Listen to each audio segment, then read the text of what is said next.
How's it going, everybody? Welcome back to my YouTube channel. If you don't know who I am, my name's Antonio, and today I'm going to be breaking down the M&Q shorts that I ended up taking yesterday, giving you guys insights into my overall thought process and what was the execution criteria that actually led me to take this trade. All right, so before we go ahead and get into that, this is the actual proof that I did end up taking this trade, and this is the actual breakdown, and I'm going to be diving into greater detail on this exact video on this trade, like I said, but this is essentially the proof of it. And if we go to the profits, right here, this was essentially the profits from that trade, and this is all directly within the Learn the Markets Discord community. If you guys are interested in checking this out, we have an absolutely free Discord with a free course that actually dives into some of the concepts that not only I'm going to cover today, but the concepts that ultimately make up the strategies that we actually use within the LTM community. So if that's something that intrigues you, make sure to go ahead and check out the description below this video. And with that being said, let's go ahead and get into it. All right, so we're back on Trading You Now, and I'm going to be making use of the replay feature to essentially break down the trade, showcase my execution and my whole thought process.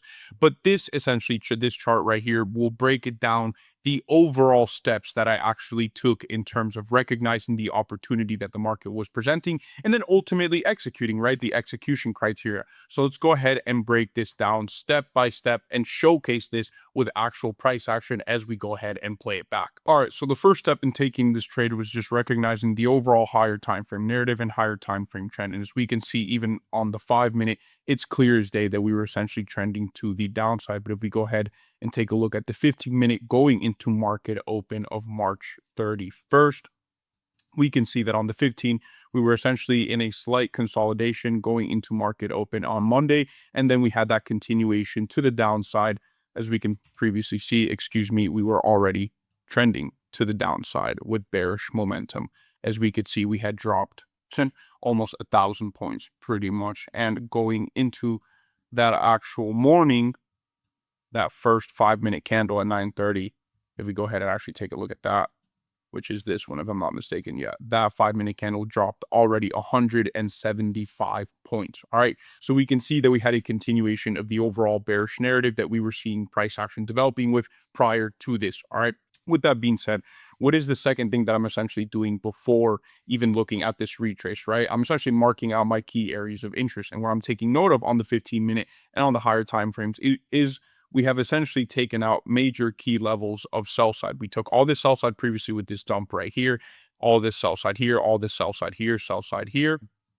And what we could see now is that on the 15-minute, after breaking these lows, we are most likely going to retrace to some sort of bearish fair value gap if price action wants to continue to the downside.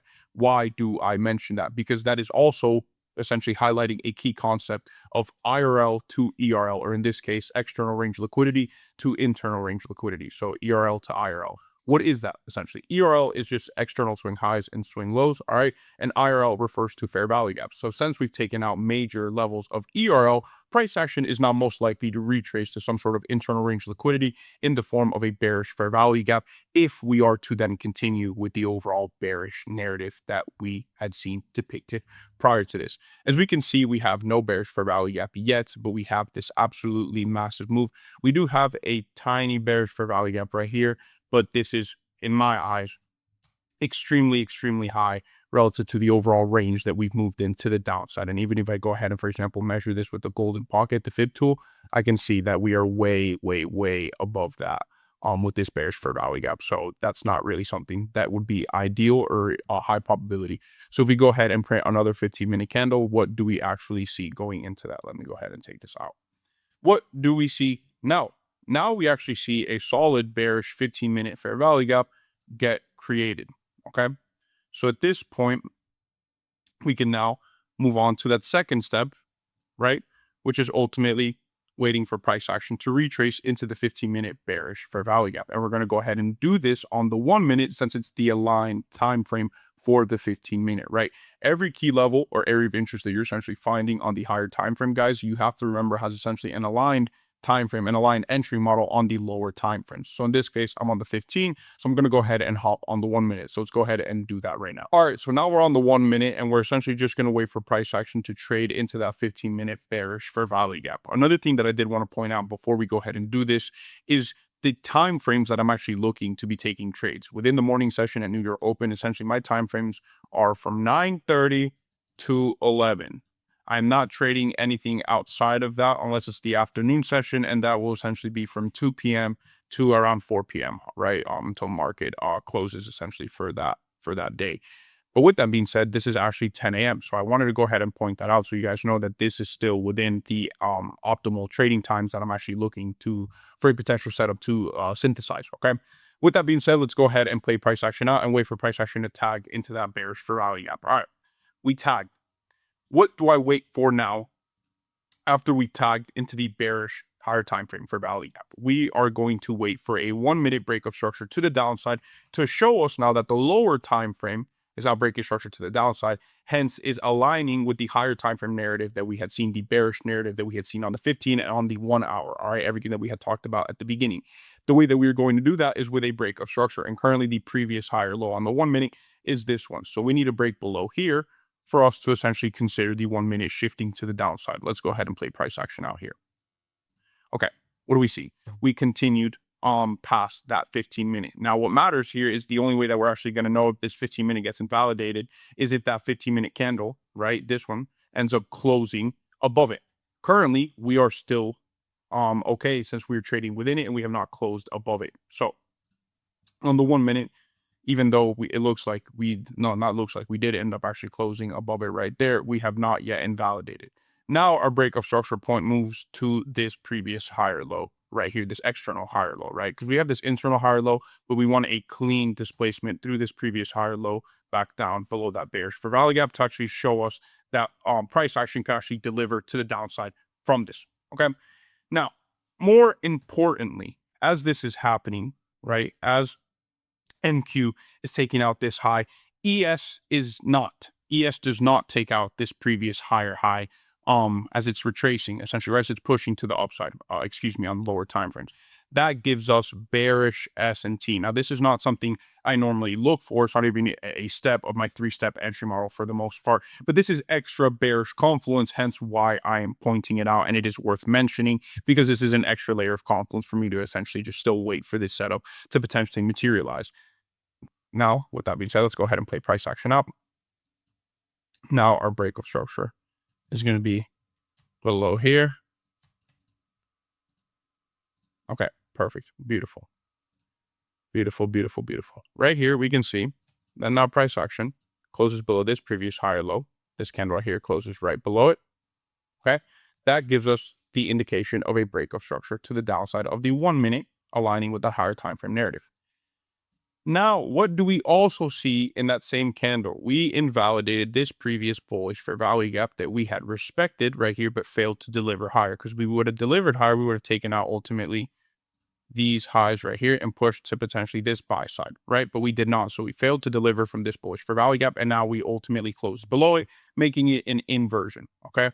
So we have checked off this, checked off this, checked off this, checked off this, checked off this. If you guys have been watching my videos, the third and final step for my normal entries is essentially a retracement back to an area of interest. So I would have liked price action to retrace back to this inversion right here before taking my optimal entry. Now, I actually ended up taking my entry as soon as this candle, well, not as soon as this candle ended up closing and the next one opened. So I actually ended up taking my entry somewhere around right here.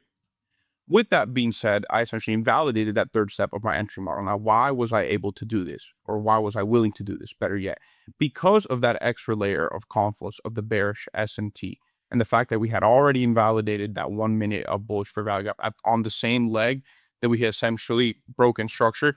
That to me was enough bearish context and enough bearish confluence for me to essentially take, my apologies guys, I ended up disconnecting my camera by accident, but like I was saying, I ended up essentially just being able to take this trade, and I was willing to essentially take that extra layer of risk and taking my entry essentially via a market order right after we broke structure and invalidated that bullish fair value gap, because I had that extra layer of context with that bearish S&T. Since I mentioned it's not something I look for, but it was an extra layer of confluence, so I was okay to essentially take a market order right then and there.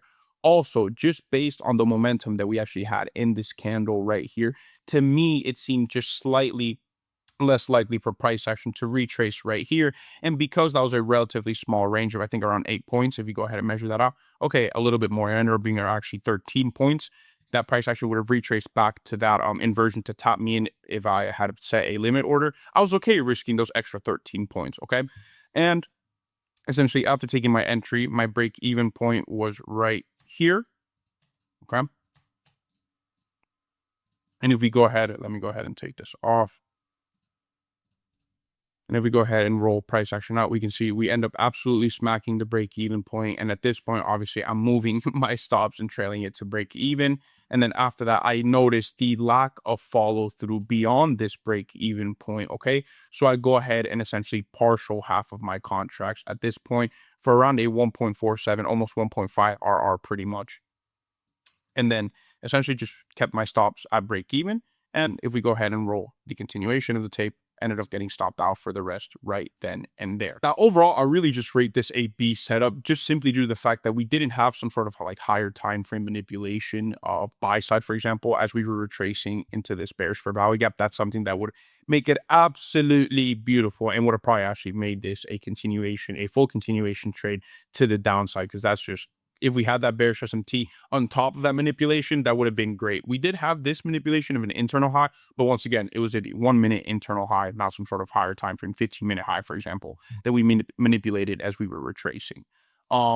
With that being said, another thing is, just because we didn't get that retrace and we didn't get that optimal RR entry, once again, that brings down the rating and the overall quality of the trade by a bit if we're really holding ourselves accountable, which is one of the biggest things that I'm trying to do with these videos, not only for myself, since I already do it within my group and the recaps that I'm sending, but so you guys can actually see the process of not only the way I'm executing my trades, but how I'm going about actually reflecting and holding myself accountable, because that's extremely, extremely important. Not just patting yourself on the back when you're doing things right, but also recognizing what you're doing wrong, right?